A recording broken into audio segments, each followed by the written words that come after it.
Puji Tuhan, sebelumnya kita akan berdoa. Tante Sharon berdoa. Terima kasih ya Tuhan, pada hari ini kami ingin melaksanakan ibadah, kami ingin memuji meninggikan nama-Mu. Siapkan hati kami, siapkan pikiran kami. Terima kasih ya Tuhan, di dalam nama Tuhan Yesus Kristus. Haleluya. Amin.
Tante Sharon masih bersukacita nggak? Pasti dong. Iya, siapa yang di sini yakin bahwa Yesus kita itu selalu berjalan bersama dengan kita? Angkat tangannya.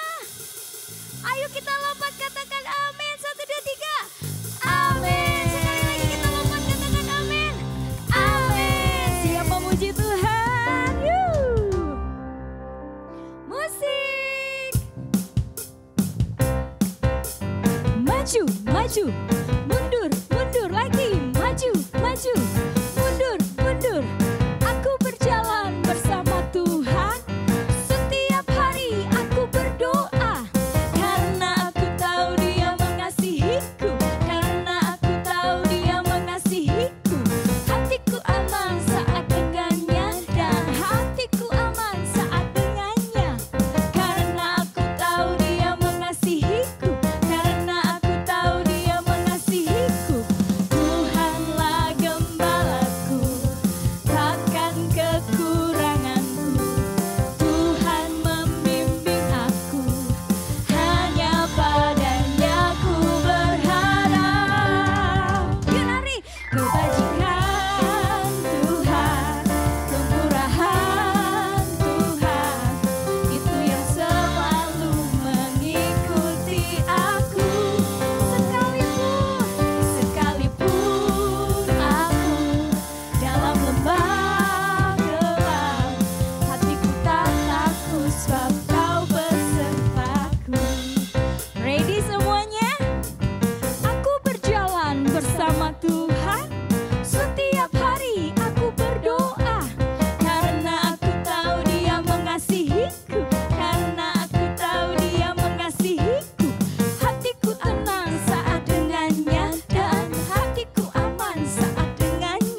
maju, mundur, mundur, lagi maju, maju, mundur, mundur. Yeay, haleluya. Senang ya Tante Sharon? Iya dong. Kita disertai sama Tuhan, benar? Betul banget. Sebab apa ya? Sebab kita milik Tuhan dong. Sebab kita milik Tuhan. Oke adik-adik, sebelum kita masuk dalam firman Tuhan, mari kita siapkan hati kita, mari kita siapkan pikiran kita.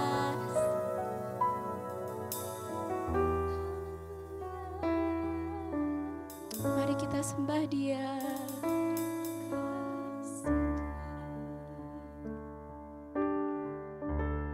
Waktuku sedih, waktuku senang, waktuku takut, ku panggil namamu. Kita ulangi dari awal ya. Waktuku sedih, waktuku senang, waktuku takut, ku panggil namamu.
kami tidak sendiri di dalam hidup ini.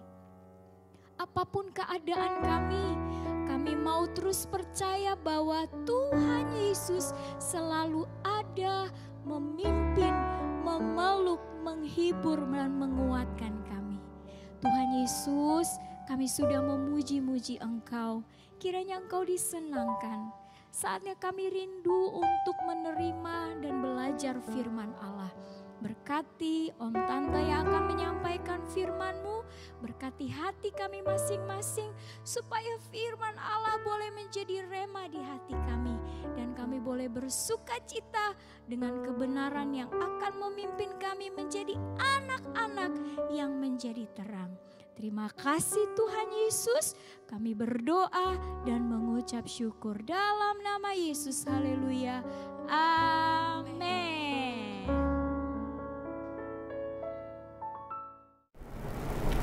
Halo adik-adik, bagaimana kabarnya hari ini? Puji Tuhan, Tante percaya kalau kita ada sampai hari ini, kita bisa beribadah kepada Tuhan bersama-sama, itu semua karena kebaikan Tuhan buat kita. Tuhan sudah menyertai kita, melindungi kita sepanjang minggu yang kita lewati, sehingga hari ini kita bisa kembali beribadah bersama-sama. Kita sudah bersuka cita memuji Tuhan, menyembah dan memuliakan Tuhan. Dan sekarang waktunya kita untuk mendengarkan cerita firman Tuhan. Kita mau siapkan telinga kita, pikiran kita, dan terlebih lagi hati kita untuk menerima firman Tuhan. Tapi sebelum kita mendengar cerita minggu ini, Tante mau tanya dulu, adik-adik masih ingat nggak ceritanya minggu lalu tentang apa? Tentang apa ya? Iya, betul sekali. Ceritanya minggu lalu tentang Raja Salomo yang meminta hikmat kepada Tuhan. Dan Tuhan memberikan kepada Salomo hikmat serta berkat-berkat lainnya, sehingga Salomo menjadi raja yang bijaksana, penuh hikmat, adil dalam mengambil keputusan dan memimpin bangsa Israel.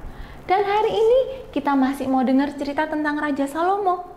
Bagaimana Raja Salomo membangun rumah Allah atau bait Allah. Adik-adik sudah siap dengar ceritanya? Kita dengar ceritanya sama-sama ya. Yuk kita dengar ceritanya. Pada masa pemerintahan Raja Daud, Allah selalu menyertai dan menolong bangsa Israel. Sehingga Israel selalu menang dalam peperangan dan mampu mengalahkan semua musuh-musuhnya. Raja Daud bersyukur kepada Allah dan ingin sekali membangun rumah untuk Allah.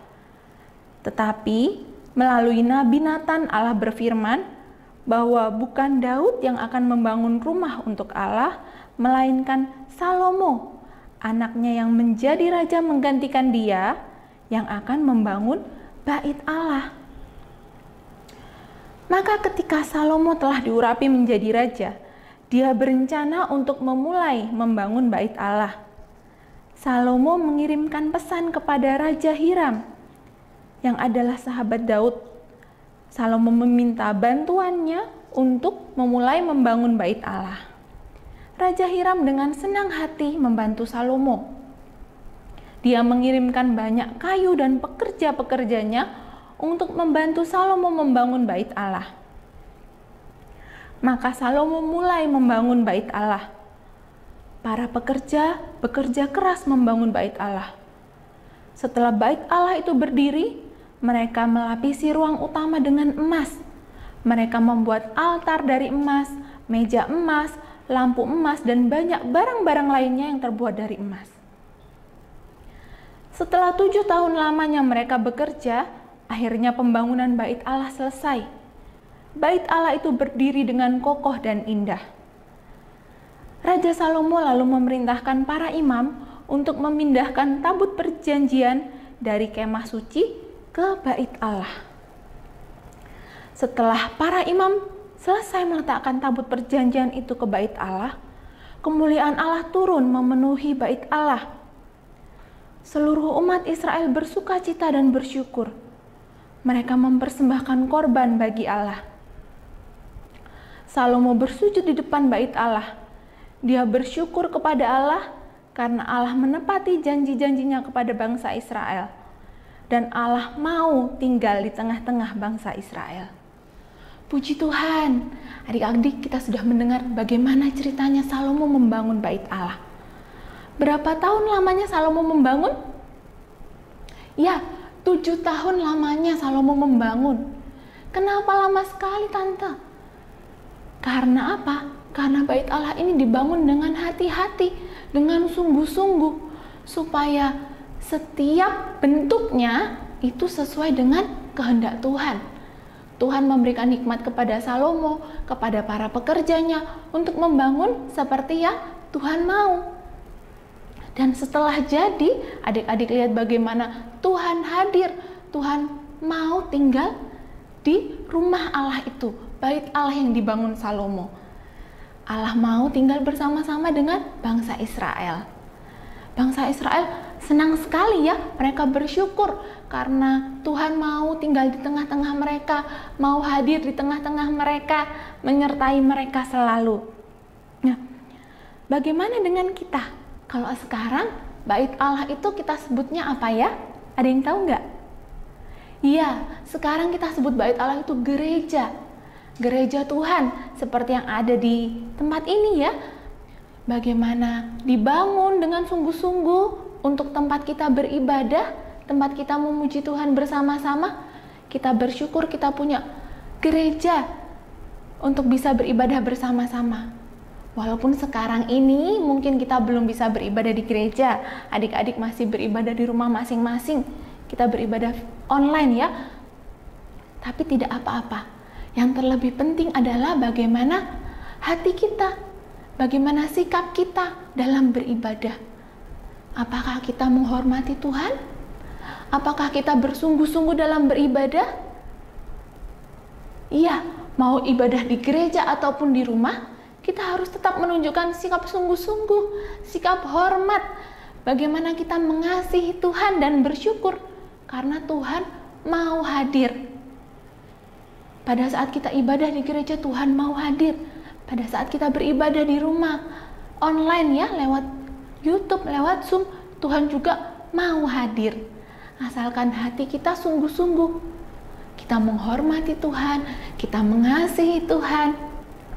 Kita beribadah dengan sungguh-sungguh karena kita cinta kepada Tuhan dan cinta juga pada rumah Tuhan. Kalau nanti kita sudah bisa beribadah lagi di gereja, kita mau beribadah dengan semangat, dengan sungguh-sungguh, dengan senang hati. Siapa yang senang kalau papa mama bilang, ayo ini waktunya ibadah? Siapa yang senang? Wah, semua senang beribadah ya? Atau ada yang, kok sekolah minggu lagi sih? Kok ibadah lagi sih? Ada yang gitu? Nggak ada ya, semuanya anak Tuhan Yesus yang hebat, anak Tuhan yang cinta Tuhan. Tante yakin kita semua senang kalau disuruh beribadah. Kita semua sungguh-sungguh dalam beribadah, ya? Nah, sekarang kita mau membaca ayat hafalan kita. Ayat hafalannya di dalam Mazmur 100 ayat 4. Mazmur 100 ayat 4. Masuklah melalui pintu gerbangnya dengan nyanyian syukur. Ulangi sekali lagi ya. Mazmur 100 ayat 4. Masuklah melalui pintu gerbangnya dengan nyanyian syukur. Kita bersyukur kalau kita masih bisa beribadah. Kita bersuka cita kita masih bisa memuji Tuhan bersama-sama.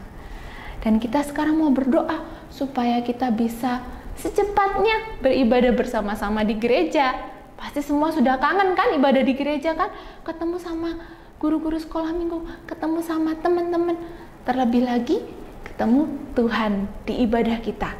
Nah, sekarang kita berdoa bersama-sama ya. Kita bersyukur kepada Tuhan kita masih bisa beribadah dan kita berdoa supaya kita bisa kembali beribadah di gereja bersama-sama. Yuk kita sama-sama berdoa, semuanya sikap yang baik. Kita menghormati Tuhan, kita menunjukkan kasih kita kepada Tuhan. Tuhan Yesus, kami bersyukur kalau Tuhan begitu baik dalam hidup kami. Tuhan menyertai dan melindungi kami sehingga kami boleh ada sampai hari ini. Kami bisa beribadah kepada Tuhan bersama-sama walaupun masih melalui online, baik Zoom dan YouTube. Tuhan, terima kasih buat kebaikan Tuhan, terima kasih buat kemurahan Tuhan. Tuhan, kami anak-anak-Mu juga rindu Tuhan untuk bisa bersama-sama kembali beribadah di gereja. Biarlah Tuhan menolong kami semua, Tuhan memulihkan Tuhan bumi ini, Tuhan memulihkan bangsa kami juga, Tuhan, supaya kami bisa kembali bersama-sama berkumpul di gereja untuk beribadah, memuji Tuhan, memuliakan nama Tuhan. Terima kasih Tuhan, kami bersyukur buat gereja kami, kalau kami boleh memiliki tempat untuk beribadah. Tuhan, kami bersyukur kepada Tuhan. Kami tahu itu semua karena kebaikan dan kemurahan Tuhan. Kami mau mengasihi Tuhan lebih sungguh lagi, kami mau beribadah dengan lebih sungguh lagi, kami mau menjadi anak-anak yang cinta Tuhan dan sungguh-sungguh dalam beribadah kepada Tuhan. Terima kasih Tuhan, terima kasih. Kami menyerahkan hidup kami ke dalam tangan Tuhan. Tuhan tolong, Tuhan sertai kami, jaga kami sepanjang minggu ini, biar kami boleh kembali beribadah bersama-sama minggu depan. Tuhan berkati orang tua kami, berkati sekolah minggu, berkati guru-guru sekolah minggu yang ada, berkati teman-teman kami semua. Engkau memberkati gereja kami, GPDI Alpha Omega. Tuhan memberkati juga bangsa dan negara kami, Indonesia. Terima kasih Tuhan Yesus, kami sudah berdoa, kami alaskan doa kami hanya di dalam nama Tuhan Yesus Kristus. Haleluya. Amin. Tuhan Yesus memberkati. Sampai jumpa.